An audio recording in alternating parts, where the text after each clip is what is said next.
আসসালামু আলাইকুম প্রিয় দর্শক, আপনাদের সকলকে আমন্ত্রণ জানাচ্ছি অন্য মঞ্চের আলাপচারিতায়। বাংলাদেশে এই মুহূর্তে তীব্র জ্বালানি সংকট এবং বিদ্যুৎ সংকট। শুধুমাত্র এই দুইটা সংকট না, বাংলাদেশটাই এখন সংকটের মধ্যে হাবুডুবু খাচ্ছে। সংকটের গহীন সমুদ্রে বাংলাদেশ এখন হাবুডুবু খাচ্ছে। বাংলাদেশের মানুষ কোনো প্রকার কুল কিনারা খুঁজে পাচ্ছে না। তাদের ভবিষ্যৎ কোথায় গিয়ে ঠেকবে তারা কেউ এখন এই মুহূর্তে জানে না।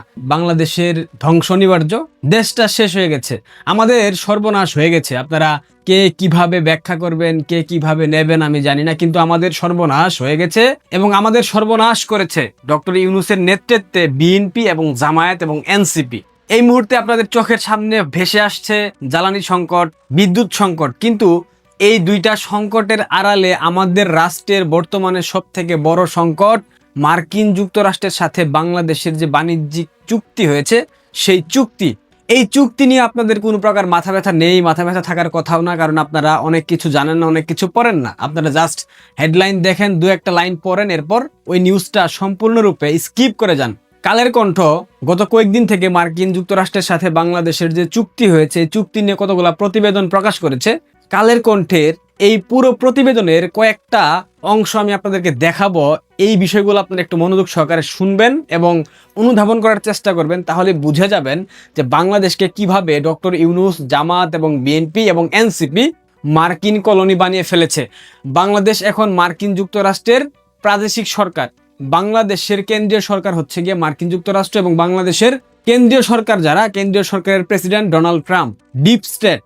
কালের কণ্ঠের এই প্রতিবেদনগুলোর জন্য কালের কণ্ঠকে অসংখ্য অসংখ্য ধন্যবাদ আমার ব্যক্তিগত পক্ষ থেকে। প্রিয় দর্শক, আপনারা যারা এখনো অসচেতন হয়ে আছেন, যারা এখনো ভাবছেন না রাষ্ট্র কোন দিকে যাচ্ছে, রাষ্ট্রের ভবিষ্যৎ কি, তাদের উচিত এই ভিডিওটা অন্ততপক্ষে শেয়ার করে সবার মাঝে ছড়িয়ে দেওয়া যে বাংলাদেশ কোন একটা সংকটের মধ্যে পড়ে গেছে, বাংলাদেশকে কিভাবে মার্কিন বলয়ে রূপ দেওয়া হয়েছে, বাংলাদেশকে কিভাবে মার্কিন কলোনি বানানো হয়েছে, বাংলাদেশের স্বাধীনতা সার্বভৌমত্বকে কিভাবে মার্কিন যুক্তরাষ্ট্রের কাছে অর্থাৎ ডিপ স্টেটের কাছে বিক্রি করে দিয়ে গেছে ডক্টর মোহাম্মদ ইউনূস। কি আছে ডক্টর ইউনূসের সর্বনাশা বাণিজ্য চুক্তিতে? ডক্টর মোহাম্মদ ইউনূসের অন্তর্বর্তীকালীন সরকার ক্ষমতা থেকে বিদায় নেওয়ার মাত্র কয়েকদিন আগে যুক্তরাষ্ট্রের সাথে সই করে ভয়াবহ অসম চুক্তি। দেশের সবাইকে অন্ধকারে রেখে করা এই চুক্তি এখন বাংলাদেশের জন্য গলার ফাঁস। ব্যবসায়ী থেকে শুরু করে অর্থনীতি বিশেষজ্ঞরা বলতেছেন, একতরফা বাণিজ্য চুক্তির মাধ্যমে বাংলাদেশকে মার্কিন পণ্যের অবাধ বাজারে পরিণত করা হয়েছে। শুধু তাই নয়, বিকিয়ে দেওয়া হয়েছে দেশের সার্বভৌমত্ব। পারমাণবিক জ্বালানি আমদানিতে যুক্তরাষ্ট্রের নিয়ন্ত্রণ। যুক্তরাষ্ট্র যেসব দেশকে নন মার্কেট কান্ট্রি বা বাজার অর্থনীতির দেশ হিসেবে স্বীকৃতি দেয় না, তাদের সঙ্গেও বাংলাদেশ দ্বিপক্ষীয় মুক্ত বাণিজ্য এবং অগ্রাধিকারমূলক চুক্তি করতে পারবে না। বাণিজ্য চুক্তিতে এমন একটি ধারা রয়েছে যার ফলে বাংলাদেশ যুক্তরাষ্ট্রের স্বার্থ ক্ষুণ্ণকারী কোনো দেশ থেকে পারমাণবিক চুল্লি, জ্বালানি রড বা সমৃদ্ধ ইউরেনিয়াম কিনতে পারবে না। অসম চুক্তি, যুক্তরাষ্ট্রের বিনিয়োগ, বোয়িং কেনার শর্ত। অসম বাণিজ্য চুক্তিতে যুক্তরাষ্ট্রের জন্য সরাসরি বিনিয়োগের সুযোগ খোলা রাখা হয়েছে। এই বিনিয়োগের মাধ্যমে তারা খনিজ সম্পদ অনুসন্ধান, খনন, উত্তোলন, পরিশোধন, প্রক্রিয়াজাতকরণ, পরিবহন, বিতরণ এবং রপ্তানি করতে পারবে। পাশাপাশি বাংলাদেশকে প্রাথমিকভাবে 14টি বোয়িং উড়োজাহাজ কিনতে হবে। যুক্তরাষ্ট্রের চুক্তিতে $3.5 বিলিয়ন মার্কিন কৃষিপণ্য কিনতে বাধ্য বাংলাদেশ। ইউনূস সরকারের চুক্তির কারণে বাংলাদেশকে $3.5 বিলিয়ন মার্কিন কৃষিপণ্য কিনতে হবে। এর মধ্যে প্রতি বছর 7 লক্ষ টন হারে 5 বছর ধরে গম কিনতে হবে। প্রতি বছর অন্তত $1.2 বিলিয়ন বা 26 লাখ টন সয়া এবং সয়াজাত পণ্য এবং তুলা কেনার বাধ্যবাধকতাও তৈরি করা হয়েছে। চুক্তিতে যুক্তরাষ্ট্রের পণ্য আমদানির ক্ষেত্রে অশুল্ক বাধা কমানোর উপর জোর দেওয়া হয়েছে। অনেক বড় চুক্তি। এই 4টা পয়েন্ট আমি আপনাদের সাথে শেয়ার করলাম। এখন এই 4টা পয়েন্টের সংক্ষিপ্ত ব্যাখ্যা দেই, তাহলে বুঝতে পারবেন বাংলাদেশকে কিভাবে, বাংলাদেশের স্বাধীনতা সার্বভৌমত্বকে, বাংলাদেশের অর্থনীতিকে কিভাবে মার্কিন যুক্তরাষ্ট্রের কাছে বিক্রি করে দেওয়া হয়েছে এবং যেটা করেছে ইউনূসের নেতৃত্বাধীন বিএনপি, জামাত এবং এনসিপির এই বদমাশগুলা। $3.5 বিলিয়ন মার্কিন কৃষিপণ্য কিনতে বাধ্য বাংলাদেশ। বাংলাদেশের কৃষি খাতে যেই সকল পণ্য প্রয়োজন নাই, ধরেন আধুনিক প্রযুক্তির পাওয়ার টিলার, যেটা বাংলাদেশেই উৎপাদন করা সম্ভব, কিংবা বাংলাদেশ এই পাওয়ার টিলারে স্বয়ংসম্পূর্ণ। এখন মার্কিন যুক্তরাষ্ট্র যদি বলে আমাদের তৈরি করা এই পাওয়ার টিলার আপনাদেরকে ব্যবহার করতে হবে, বাংলাদেশ সেটা কিনতে বাধ্য, কিনতে হবে। এই চুক্তি সেটা বলে দিচ্ছে বাংলাদেশ এই পাওয়ার টিলার অপ্রয়োজনীয় সত্ত্বেও মার্কিন যুক্তরাষ্ট্রের থেকে কিনতে হবে। একইভাবে ডিজেল ইঞ্জিন, একইভাবে আরো অন্যান্য কৃষি যে সরঞ্জাম থাকে এগুলা মার্কিন যুক্তরাষ্ট্র থেকে কিনতে হবে। অর্থাৎ কৃষি ক্ষেত্রে বাংলাদেশ অন্য কোনো দেশ থেকে পণ্য ক্রয় করতে পারবে না, যেই পণ্য মার্কিন যুক্তরাষ্ট্র রপ্তানি করে। ক্লিয়ারলি বুঝতে পেরেছেন? মানে মার্কিন যুক্তরাষ্ট্র যেই সকল কৃষি পণ্য তারা বাজারজাত করে, তারা তাদের দেশে উৎপাদন করে, সেই সব কৃষি পণ্য বাংলাদেশ অন্য কোনো রাষ্ট্র থেকে কম টাকা দিয়েও কিনতে পারবে না। ধরেন একটা ডিজেল ইঞ্জিন, যে ডিজেল ইঞ্জিন আপনি চায়না থেকে কিনলে 20,000 টাকায় কিনতে পারবেন, উদাহরণ দিচ্ছি, এই ডিজেল ইঞ্জিন একই প্রকৃতির একই হর্স পাওয়ারের যদি আপনি মার্কিন যুক্তরাষ্ট্র থেকে কিনতে চান, সেই ক্ষেত্রে আপনাকে ব্যয় করতে হবে প্রায় 30,000 টাকা। এখন মার্কিন যুক্তরাষ্ট্রের সাথে যে চুক্তি করা হয়েছে, এই চুক্তির মধ্য দিয়ে আপনি সেই ডিজেল ইঞ্জিন একই হর্স পাওয়ারের মার্কিন যুক্তরাষ্ট্র থেকে কিনতে বাধ্য, কারণ আপনার চুক্তিতে সেটা উল্লেখিত আছে। অর্থাৎ আপনার একটা ডিজেল ইঞ্জিন কিনতে প্রতি ইঞ্জিনের পেছনে খরচ হবে 10,000 অতিরিক্ত টাকা। মানে এখনো কি ক্লিয়ার বুঝতে পারছেন না? শুধুমাত্র তা না, প্রতি বছর 7 লক্ষ টন হারে গম কিনতে হবে এবং সেটা কিনতে হবে 5 বছর। তার মানে এই প্রতি বছর যে গম কিনবেন আপনি 7 লক্ষ টন। এখন এই গমের মূল্য যদি আপনি অন্যান্য দেশ থেকে 5 লক্ষ টনে কিনতে পারেন, কিন্তু আপনি সেটা পারবেন না। উদাহরণ দিয়ে বুঝিয়ে দিই। ধরেন আপনি চীন থেকে গম কিনবেন, সেই গমের প্রতি টনের মূল্য 10 টাকা। এখন এই গম আপনি চীন থেকে কিনতে পারবেন না, সেই গম আপনাকে মার্কিন যুক্তরাষ্ট্র থেকে কিনতে হবে। সেই গমের মূল্য যদি প্রতি টনে 20 টাকাও হয়, 25 টাকাও হয়, আপনাকে মার্কিন যুক্তরাষ্ট্র থেকেই কিনতে হবে। বুঝতে পারছেন কি চুক্তি হয়েছে? এবং পাশাপাশি প্রতি বছর 26 লক্ষ টাকা মূল্যের সয়া এবং সয়াজাত পণ্য মার্কিন যুক্তরাষ্ট্র থেকে কিনতে হবে, যেটা আপনি অন্য কোনো দেশ থেকে কম মূল্যেও কিনতে পারবেন না। অর্থাৎ আলটিমেটলি মার্কিন যুক্তরাষ্ট্র থেকে আপনাকে $3.5 বিলিয়ন মূল্যের কৃষি পণ্য কিনতে হবে এবং এটার জন্য আপনি বাধ্য। সেই চুক্তি ডক্টর মোহাম্মদ ইউনূস করে গিয়েছে। এবার আসেন, যুক্তরাষ্ট্র যেই সব দেশকে নন মার্কেট কান্ট্রি অর্থাৎ বাজার অর্থনীতির দেশ হিসেবে স্বীকৃতি দেয় না, সেই সব দেশ থেকে আপনি কোনো কিছু আমদানি করতে পারবেন না, কিনতে পারবেন না। উদাহরণ রাশিয়া, উদাহরণ চীন। পৃথিবীতে চীন এমন একটা দেশ, যে দেশ থেকে আপনি সবকিছু স্বল্প মূল্যে ক্রয় করতে পারবেন, যেটা এই চুক্তির ফলে এখন আর করতে পারবেন না।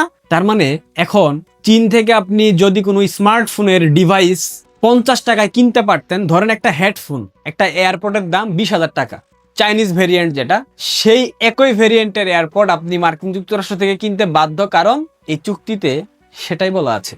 এখন সেই এয়ারপোর্টের দাম যদি মার্কিন যুক্তরাষ্ট্র 30,000 টাকা নেয়, সেটা দিয়ে আপনাকে কিনতে হবে, আপনি কিনতে বাধ্য, কিচ্ছু করার নাই, স্বামী বিদেশ। এবং এই বাণিজ্য চুক্তিতে এমন একটি ধারা সংযুক্ত আছে, যেটার কারণে আপনি মার্কিন যুক্তরাষ্ট্র যেই সকল দেশকে বাজার অর্থনীতির দেশ হিসেবে স্বীকৃতি দেয় না, সেই সব দেশ থেকে আপনি পারমাণবিক চুল্লি, সাধারণ জ্বালানি রড কিংবা ইউরেনিয়াম কিনতে পারবেন না। এখন এইখানে একটা ব্যাখ্যা হলো, আপনারা নিশ্চয়ই জানেন রূপপুর পারমাণবিক বিদ্যুৎ কেন্দ্র গত 2 দিন পূর্বে সেখানে উৎপাদন হওয়ার জন্য একটা প্রক্রিয়া করা হয়েছে। অর্থাৎ বেশ কিছুদিন পর সেখানে উৎপাদন প্রক্রিয়া শুরু হবে, যেখান থেকে উৎপন্ন বিদ্যুৎ সারা বাংলাদেশের জাতীয় গ্রিডে যুক্ত হবে। এখন রাশিয়া তো মার্কিন যুক্তরাষ্ট্রের স্বার্থ বিরোধী, তারা ভাবে সেটা, এবং রাশিয়াকে মার্কিন যুক্তরাষ্ট্র নন মার্কেট কান্ট্রি হিসেবে ঘোষিত করেছে। এখন আপনি চাইলেও এই পারমাণবিক চুল্লিতে যে ধরনের কাঁচামাল ব্যবহার করতে হবে, যে ধরনের খনিজ পদার্থ প্রয়োজন হবে, সেই সব পদার্থ আপনি রাশিয়া থেকে কিনতে পারবেন না। অথচ রূপপুর পারমাণবিক বিদ্যুৎ কেন্দ্র সবকিছু করেছে রাশিয়ার নিয়ন্ত্রণে সেই অঞ্চল চলে, এবং সেই চুল্লি রাশিয়া বানিয়ে দিয়েছে বাংলাদেশকে, যেটা করেছিল বঙ্গবন্ধু কন্যা শেখ হাসিনা। রাশিয়ার থেকে যখন পারমাণবিক চুল্লি বাংলাদেশে নিয়ে আসা হয়, তখন কি মার্কিন যুক্তরাষ্ট্রের অনুমতি লেগেছিল? শেখ হাসিনা কি অনুমতি নিয়েছিল? শেখ হাসিনা কি জ্বালানি কিনবার জন্য, রাশিয়ার জ্বালানি কিনবার জন্য মার্কিন যুক্তরাষ্ট্র থেকে অনুমতি নিত? শেখ হাসিনা দেশ বিক্রি করে দিয়েছিল বলা হয়। শেখ হাসিনা কি ভারতের কাছ থেকে অনুমতি নিয়ে জ্বালানি কিনতো না? তার মানে রূপপুর পারমাণবিক বিদ্যুৎ কেন্দ্র চালু হওয়ার আগেই বন্ধ হওয়ার মতো বন্দোবস্ত করে দিয়ে গেছে ইউনূসের সরকার, এই নন ডিসক্লোজার চুক্তির মধ্য দিয়ে। এই অসম চুক্তিতে যুক্তরাষ্ট্রের জন্য বাংলাদেশ বিনিয়োগের দ্বার উন্মোচন করে রেখে গেছে। তার মানে হচ্ছে এটা শুধু বিনিয়োগ না, এটা হচ্ছে খনিজ সম্পদ উত্তোলন, খনিজ সম্পদের অনুসন্ধান, পরিশোধন, প্রক্রিয়াজাতকরণ, পরিবহন, বিতরণ এবং রপ্তানি।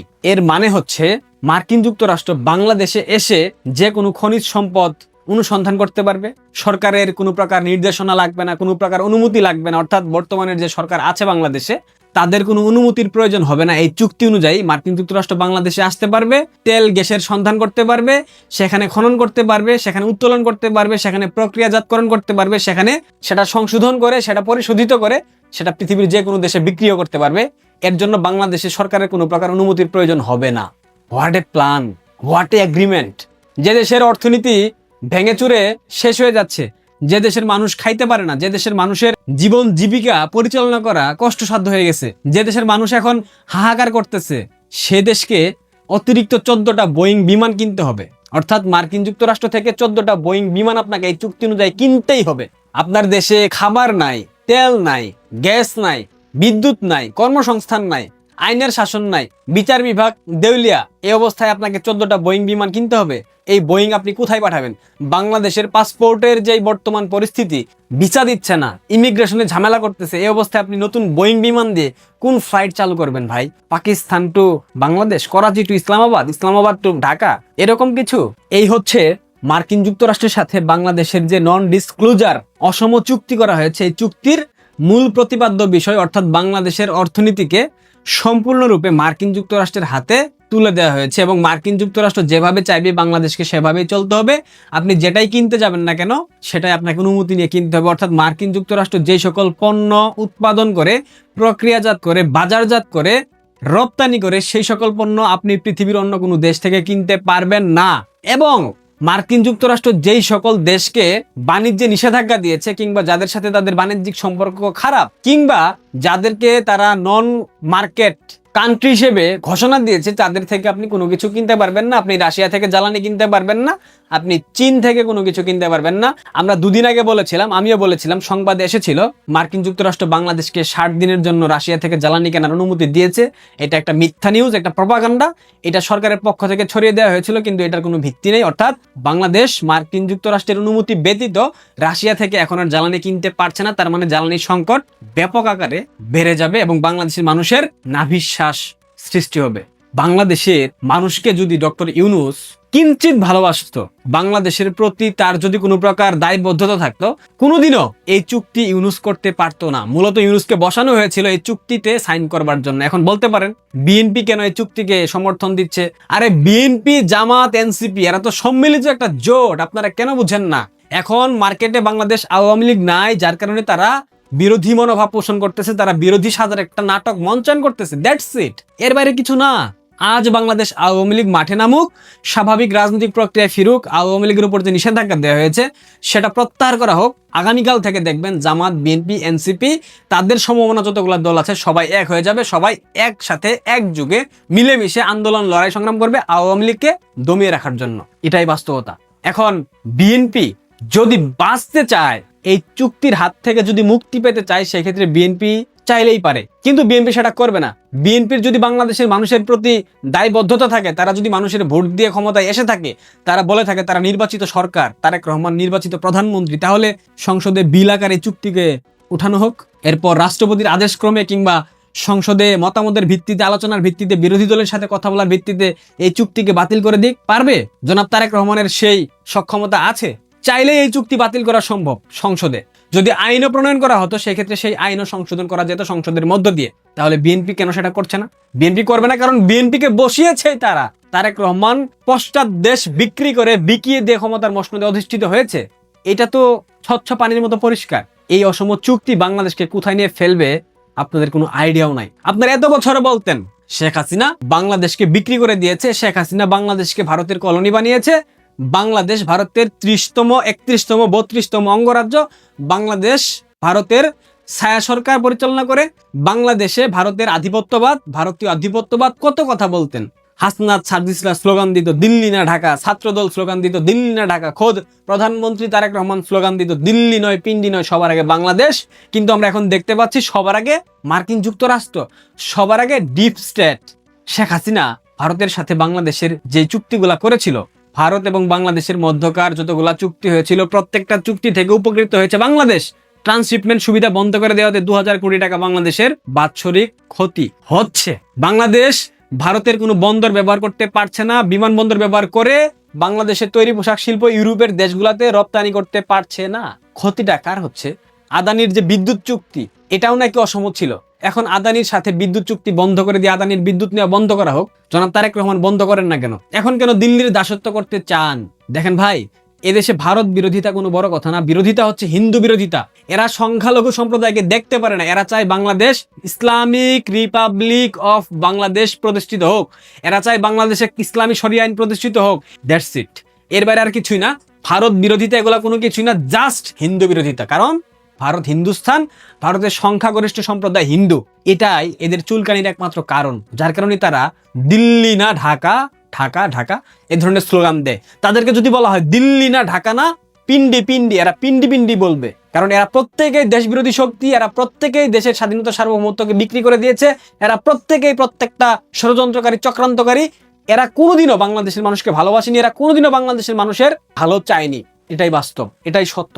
শেখ হাসিনা ভারতীয় আধিপত্যবাদ বিস্তার করতে দেয়নি বাংলাদেশে। শেখ হাসিনা বাংলাদেশের স্বার্থটা সবসময় চিন্তা করেছে বিধায় মার্কিন যুক্তরাষ্ট্রকে সেন্ট মার্টিন দেয়নি, করিডোর দেয়নি। যদি দিত এখন পর্যন্ত শেখ হাসিনা ক্ষমতায় থাকতো। বিএনপির মতো দল, জামাতের মতো দল কোনোদিনও এই আন্দোলন সফল করতে পারতো না যদি ডিপ স্টেট শেখ হাসিনাকে সমর্থন করত। একথা বোঝার জন্য এখন আর কোনো ব্যাখ্যার প্রয়োজন আছে বলে আমি মনে করি না। বিএনপি যদি সত্যি দেশকে ভালোবেসে থাকে, দেশের মানুষের প্রতি সত্যি যদি তাদের নিবেদন থাকে, সেই ক্ষেত্রে আমি মনে করি এখন বিএনপির উচিত এই চুক্তি জনসম্মুখে উত্থাপন করা এবং ডক্টর ইউনূসকে আইনের আওতায় নিয়ে আসা। যদিও বিএনপি এই চুক্তির সাথে জড়িত ছিল, কিন্তু সরাসরি জড়িত ছিল না, পরোক্ষভাবে সম্পৃক্ত ছিল, জড়িত ছিল। সুতরাং ডক্টর ইউনূসকে এখন আইনের আওতায় এনে পাশাপাশি হামের টিকা কেনার যে টাকাগুলা মেরে খেয়েছে নূরজাহান বেগম এবং ইউনূস গং, এই অপরাধে ইউনূসকে এখন গ্রেফতার করে শাস্তির আওতায় আনা হোক।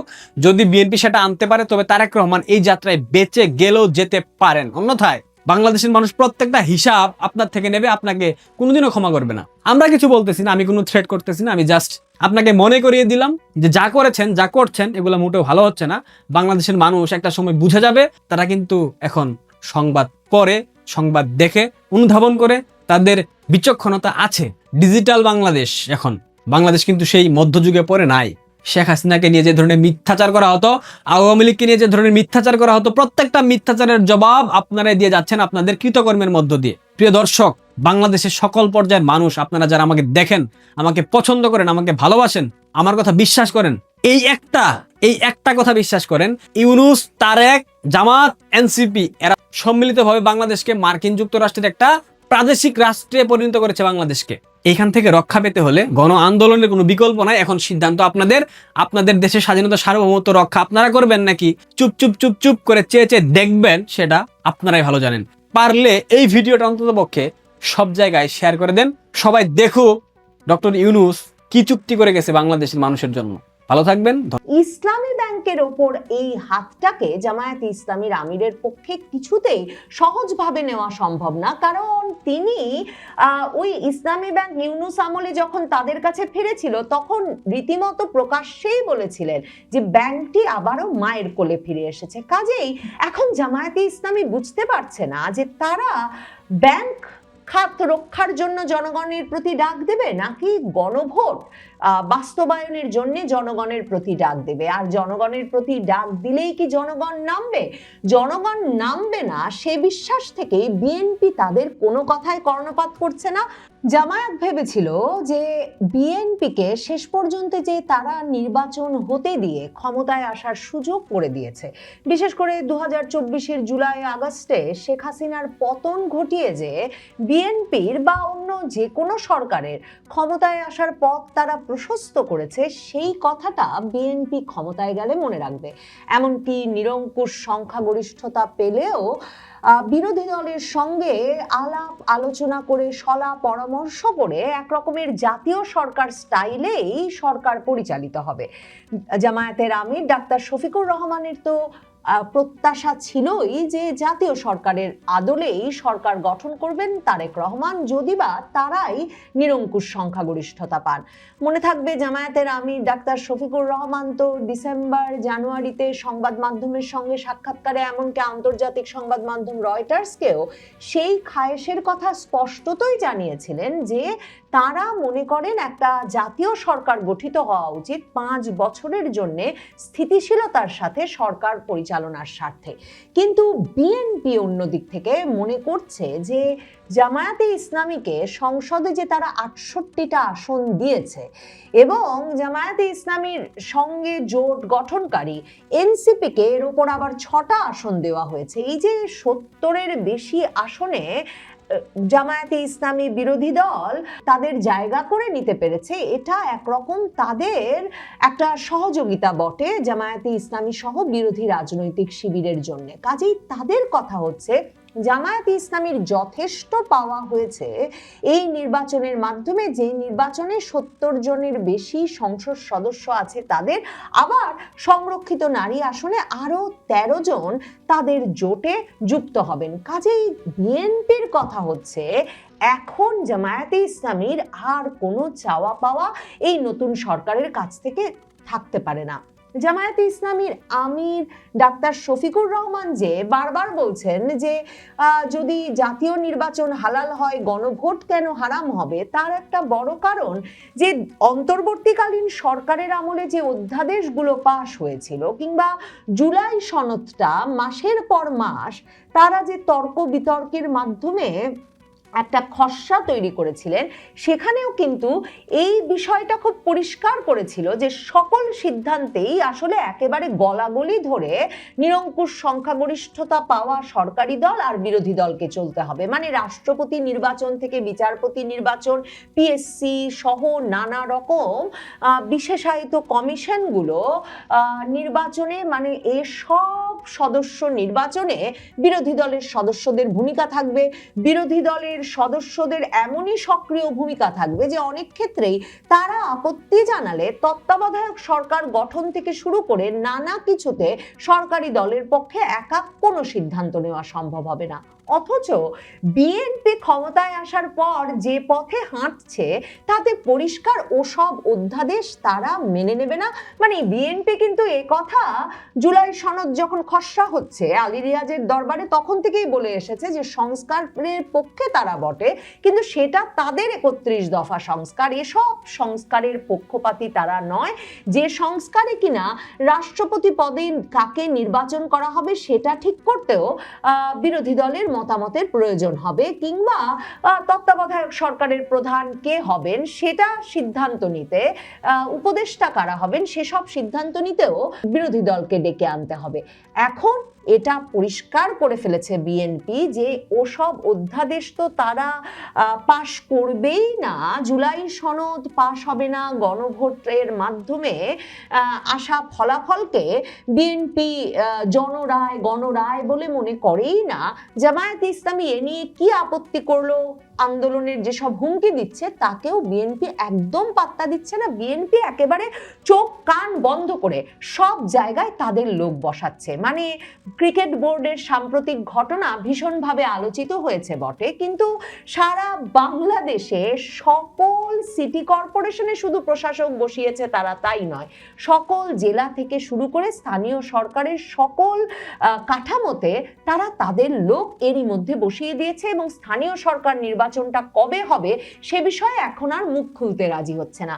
বার কাউন্সিলের নির্বাচনগুলো সবে শুরু হয়েছিল এবং সেখানেও এখন সেই নির্বাচনও তারা স্থগিত করেছে জ্বালানি সংকট সহ নানা রকম অজুহাত দেখিয়ে। কিন্তু ওদিকে সেই নির্বাচনগুলোতে অংশ নিতে আগ্রহী জামায়াতে ইসলামী এবং তাদের সমমনা দলগুলো এর আগে থেকেই বলে আসছিল যে বিএনপি পরিস্থিতিটা এমন তৈরি করছে যে সেসব নির্বাচনেও অংশ নেওয়ার উপায় থাকছে না। শেরপুর বগুড়া 6, বগুড়া 6-এর উপনির্বাচন আর শেরপুরের নির্বাচন হলো স্থগিত থাকা আসনে। সেখানে এমনই নির্বাচন হলো যে নির্বাচনের দিনেই ভোট কারচুপি, সংঘর্ষ এবং ভয় দেখানো, হুমকি এসবের অভিযোগে শেরপুর এবং বগুড়া 6 দুই আসনেই জামায়াতে ইসলামীকে নির্বাচন থেকে সরে দাঁড়াতে হলো। তারা ব্যাপক ভোট ডাকাতি, কেন্দ্র দখল, জাল ভোটের অভিযোগ আনলো এবং মনে করালো যে মাগুরার উপনির্বাচন যে 1994 সালে বিএনপির আমলে অনুষ্ঠিত হয়েছিল ঠিক সেই আদলেই বিতর্কিত একটা উপনির্বাচন আবারও বিএনপি নির্বাচন করেছে এবং জামায়াতে ইসলামীর পক্ষে তারপর বলা হলো দলীয় সরকারের অধীনে যে নির্বাচন হতে পারে না সেই কথাটাই বিএনপি আবারও এসব নির্বাচনের মাধ্যমে মনে করালো।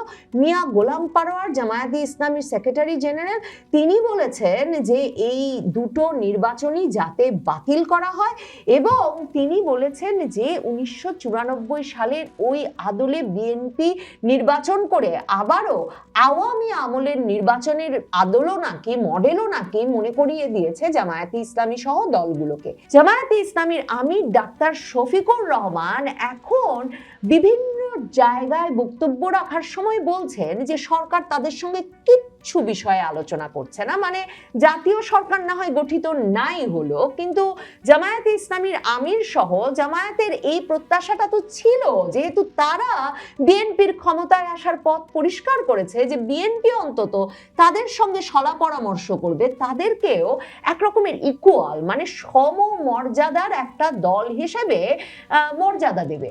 কিন্তু বিএনপি একদিকে যেমন অনভিজ্ঞতা নিয়ে হাসাহাসি করছে, কে কোন ভাষায় বক্তৃতা দিচ্ছেন, কতটা নিয়ম মানতে পারছেন, এসব নিয়ে বিএনপির স্পিকার যেমন জামায়াতে ইসলামীর বিভিন্ন সংসদ সদস্যদের নানা রকম বিদ্রুপ মস্করা টিটকারি দিচ্ছেন, তেমনি এই যে বিএনপির ভেতরে এই আলাপটা খুবই দানা বেঁধে উঠেছে যে সংসদ সদস্য হিসেবেও জামায়াতে ইসলামী জাতীয় নাগরিক পার্টি এসব দলের সংসদ সদস্যদের কোনো অভিজ্ঞতা নাই, মানে তারা যে দয়া করে এদেরকে সংসদে এনেছেন এটা তারা একরকমের আচার আচরণে পরিষ্কার করছেন। জামায়াতে ইসলামীর আমির ডাক্তার শফিকুর রহমান বলেছেন যে এমনকি জ্বালানি সংকট এত ভয়াবহ এক বৈশ্বিক সংকট যার ফলশ্রুতিতে কিনা 8-10 ঘন্টা এরই মধ্যে লোডশেডিং হচ্ছে বাংলাদেশে, সেই লোডশেডিং কিভাবে সামাল দেবেন, জ্বালানি সংকট কিভাবে সামাল দেবেন এসব নিয়ে প্রশ্ন করলেও নাকি সরকার তাদের সঙ্গে একরকমের লুকোচুরি করছেন। জামায়াতে ইসলামীর আমির বিএনপি জনগণের রায় নিয়ে জনগণের সঙ্গে প্রতারণা করেছেন বলে অভিযোগ করে এখনই দেশের আর্থিক সম্পদ রক্ষায় জনগণকে গর্জে ওঠার আহ্বান জানিয়েছেন এবং তিনি বলেছেন জনগণ গর্জে উঠলে আমরা পাশে থাকব। আসলে জামায়াতে ইসলামীর আমিরের সঙ্গে এই যে দূরত্ব, জামায়াতের সঙ্গে তারেক রহমান সরকারের এই যে দূরত্ব, তার একটা বিরাট কারণ হয়ে দেখা দিয়েছে জামায়াতের আমির যা রক্ষা করতে জনগণকে নামতে বলছেন সেটা দেশের আর্থিক সম্পদ। দেশের আর্থিক সম্পদ বলতে জামায়াতে ইসলামী স্পষ্টতই এখন বিশেষভাবে উদ্বিগ্ন ঐতিহ্যগতভাবে ঐতিহাসিকভাবে জামায়াতে ইসলামীর নিয়ন্ত্রণে থাকা ইসলামী ব্যাংকটা নিয়ে। ইসলামী ব্যাংকের মাধ্যমে বাংলাদেশের 30% রেমিটেন্স আসে। বাংলাদেশের আর্থিক খাতের নিয়ন্ত্রণের ক্ষেত্রে একটা বড় ভূমিকা রাখে এই একটি ব্যাংক, ইসলামী ব্যাংক। ইসলামী ব্যাংকেও অন্তর্বর্তীকালীন সরকারের আমলে অধ্যাদেশের মাধ্যমে জামায়াতে ইসলামীর নিয়ন্ত্রণে নিয়ে আসা হয়েছিল। আওয়ামী লীগ আমলে এই ব্যাংকটিকে জামায়াতে ইসলামীর নিয়ন্ত্রণ মুক্ত করা হয় এবং সেই সময় থেকে এই ইসলামী ব্যাংকের 82% শেয়ার কিন্তু চলে যায় ওই এসালম গ্রুপের হাতে।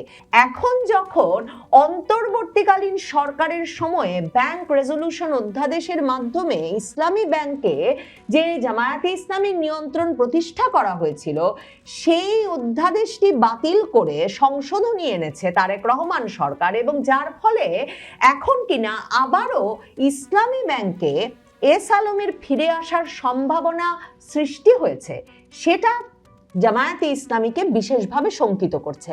এছাড়াও আরো 5-5টি শরিয়া পদ্ধতির ব্যাংককে একত্রিত করে সেগুলোকে এসালমের নিয়ন্ত্রণ মুক্ত করে যে অন্তর্বর্তীকালীন সরকারের আমলে একটা সম্মিলিত ইসলামী ব্যাংক গঠনের উদ্যোগ নেওয়া হয়েছিল, তারেক রহমান সরকার এসে সেটাও বন্ধ করেছে এবং তারা ব্যাংকের পরিচালনা পর্ষদের একজন পরিচালক মোহাম্মদ আব্দুল জলিলকে অপসারণ করে বাংলাদেশ ব্যাংকের মাধ্যমে এবং নির্বাচনের পরপরই ব্যাংকটির এমডিকে সরিয়ে দেওয়ার যে আলোচনা শুরু হয়েছিল এখন এমডিকে লম্বা ছুটিতে পাঠিয়ে দেওয়া হয়েছে। মানে এটা পরিষ্কার যে ওই 5টি ব্যাংকের মতো এই ইসলামী ব্যাংকটিও এখন এসালমের হাতে পৌঁছে দেওয়ার বা হাতে ফিরিয়ে দেওয়ার সকল ব্যবস্থা পাকাপাকি করেছে বিএনপি সরকার। ইসলামী ব্যাংকের ওপর এই হাতটাকে জামায়াতে ইসলামীর আমিরের পক্ষে কিছুতেই সহজভাবে নেওয়া সম্ভব না, কারণ তিনি ওই ইসলামী ব্যাংক ইউনূস আমলে যখন তাদের কাছে ফিরেছিল তখন রীতিমতো প্রকাশ্যেই বলেছিলেন যে ব্যাংকটি আবারও মায়ের কোলে ফিরে এসেছে। কাজেই এখন জামায়াতে ইসলামী বুঝতে পারছে না যে তারা ব্যাংক খাত রক্ষার জন্য জনগণের প্রতি ডাক দেবে নাকি গণভোট বাস্তবায়নের জন্য জনগণের প্রতি ডাক দেবে। আর জনগণের প্রতি ডাক দিলেই কি জনগণ নামবে? জনগণ নামবে না সে বিশ্বাস থেকেই বিএনপি তাদের কোনো কথায় কর্ণপাত করছে না। তবে 18ই এপ্রিল মানে আগামীকাল থেকে 2রা মে পর্যন্ত, মে মাসের 2 তারিখ পর্যন্ত 11 দলীয় জোট গণভোটের রায় মেনে নেওয়ার জন্য একটা কর্মসূচি ঘোষণা করেছে বটে।